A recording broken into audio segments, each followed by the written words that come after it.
So I think this is as good a time as any to talk about the differences between the book versus the 1976 movie versus this movie here. So I've narrowed it down to 7 major differences. So we've both read the book. What do you think of the book, Sunita? Absolutely terrible. It's so bad. It's so bad. It's a kids. It's a 140-page kids book. So the pages are short. The font is big, but it was still excruciating to get through. It's like it was written by a child. Yeah. Like if I think about stories that I wrote when I was in primary school, it's almost Yeah, I agree. like that, but just longer. Yeah, exactly. Yeah. If it was, I think that was it. If it was 50 pages and it was written pretty badly, you'd get over it. But it is still 140 pages, and it's so. Again, it's why I said before. The idea is good, the concept is good, but it's just a terrible execution. Yeah. And then the movie is slightly better, but it's still really bad. But I think the fact that it is the same writer of the book and the first movie is not a coincidence. Unfortunately, Mary Rodgers was not a very good writer. And it's probably a reason why she didn't really write anything else. She had one good idea and poorly executed it. So here are my main 7 differences. So the first one is the location. So in the original book, it takes place in a New York City apartment, which is kind of crazy. That just seems so weird. This is better. They move it to LA in the 76 movie, and then apparently it is Southern California in the 2003 one. How the switch happens. In the 2003 movie, it's the fortune cookies. In the 76 movie, it's spontaneous. They just say, I wish I could spend a day. And then in the book, it's the mum that makes it happen. The structure is an interesting one, because we both started reading the book and we're like, this seems like it's only from the daughter's point of view. And it is. The whole book, the main body of the book, is all from the daughter's point of view. She doesn't cross paths with the mum in her body. It's not even clear that the switch has happened. It might have just been a one-way thing. Yeah. But then we find out in the end, in an epilogue, that the mum actually made it happen and she's been in her body, but she was pretending not to. So very weird. But then obviously Mary Rodgers thought, it would actually be funnier if we saw both of them, which is what they do in the movie. So in the movie, they're apart most of the movie, living their own lives, and they come back together. No, they don't even come back together at the end until they switch back. I don't think they ever interact. Until they've switched back, yeah. They never interact while they've switched. And whereas in this one, they interact a lot during the movie, which I think is good, because some of the best scenes are when they're together, when they're bouncing off each other, being each other. Then the mum, the character of the mum is very different. So in this movie, she is obviously a working mum with a fiance who's a therapist, and those are like her main. And she's not meant to be unattractive, but she's not meant to be attractive either. She's like the crypt keeper and old and needs a makeover and stuff like that. Whereas in both the book and the 76 film, the mother is meant to be kind of like a bombshell. Yeah. Like in the book, they talk at length about how jealous the daughter is, about how attractive the mother is. Yeah, it's weird. Yeah, it's weird. And then the woman who plays her in the movie is attractive, but they're also in both of them. She's meant to be kind of dumb. She's a bit of a bimbo, I guess. Yeah. Yeah. And she smokes, which is, even though it's an old movie, is meant to be a negative thing. And she's a stay-at-home mum in both of those. So just a much less interesting character. Yeah. Next is the love interest. Obviously, it's Jake in this one. And in the book/movie, it's Boris or Morris. They've got this thing, both in the book and the movie, that is this guy who they all think is called Boris, but he's got really congested. Yeah. And it's so painful to read because it's written of him being congested. So, like, oh, my name is like Morris. And if you do it like that, you can't tell. Yeah. And so one of the big reveals is that his name is actually Morris and not Boris. And it's like, wait, so you wrote 3 or 4 pages of him speaking weirdly just to have this joke about getting his name wrong. Which doesn't change anything. It doesn't. Nothing. They're both hideous names. Yeah, and he's not interesting. No. Yeah, and in the movie, he's not even, sorry to the actor, but it's not like he's hot already, because Chad Michael Murray is hot. We can all accept that. So it's just it's a very weird choice about what they made him look like, and so he does have the thing where he falls in love with the mum in the other two, but it's just weird and creepy. But I think the thing is that they're younger, aren't they? Or they seem like they're younger. Like the daughter seems younger, he seems younger, or like I think maybe it was a different time. Maybe they're a couple of years. Maybe they're 13, 14 instead of being 15, 16. Well, I can't remember if the movie was like this, but in the book, the whole thing that gets him to be more attracted to the mum is like that she plays games with him. Yeah. Which is very like juvenile. Yeah. Like you wouldn't. But I mean, it was the 70s, so and it was meant to be a Maybe. wholesome. It was. I think they are meant to be 14, 15, 16, but the book is meant for, preteen children. So I think they wanted to keep it very wholesome. Yeah.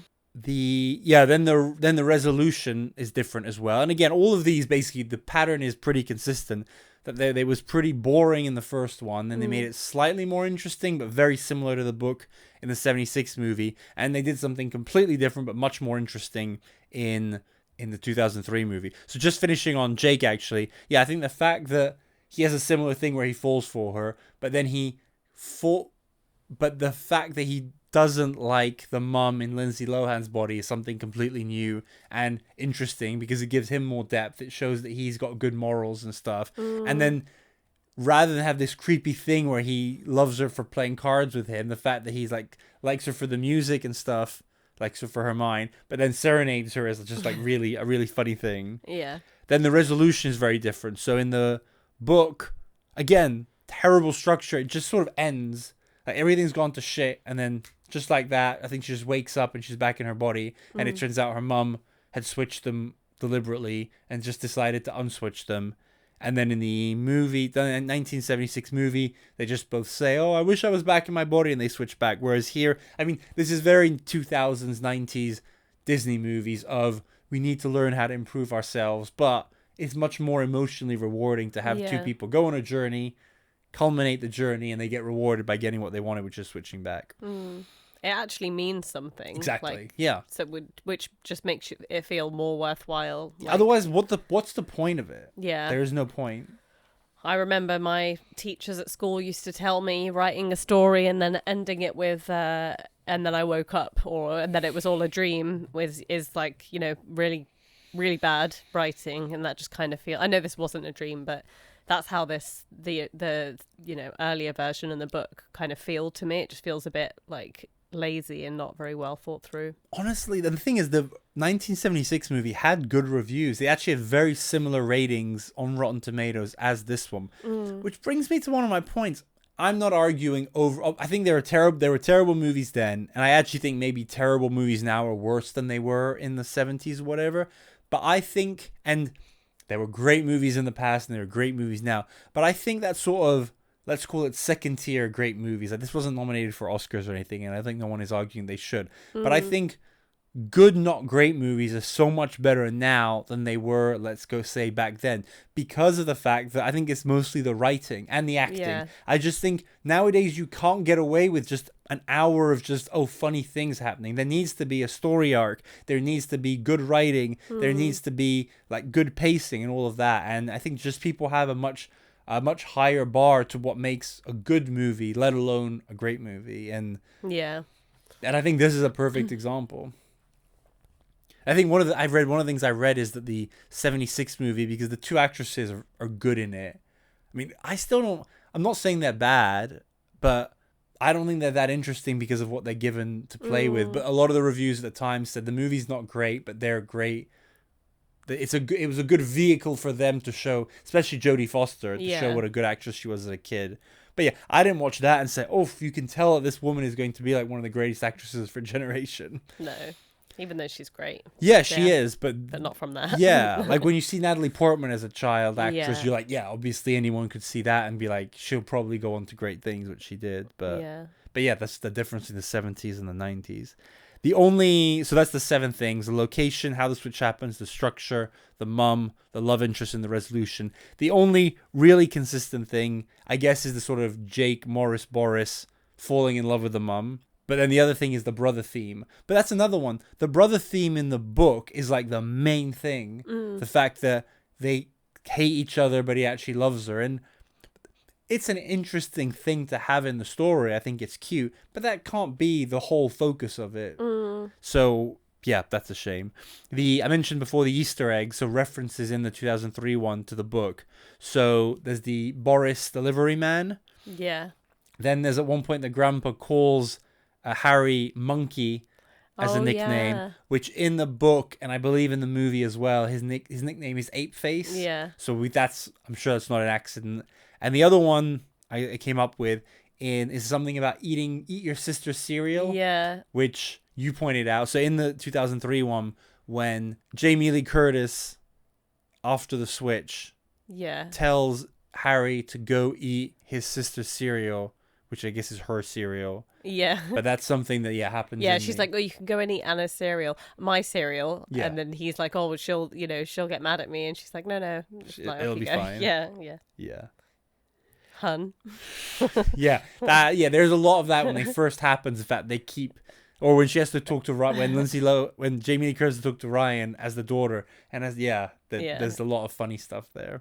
So in conclusion, I think comparing the three, we could say it was a good concept that Mary Rogers came up with, but the execution and the application has just gotten better with each of the iterations. So the further we've gotten from Mary Rogers, the better. Yeah, agreed. Make sure to watch the full episode wherever you get your podcasts or here on YouTube, and subscribe for new episodes on the last Thursday of every month.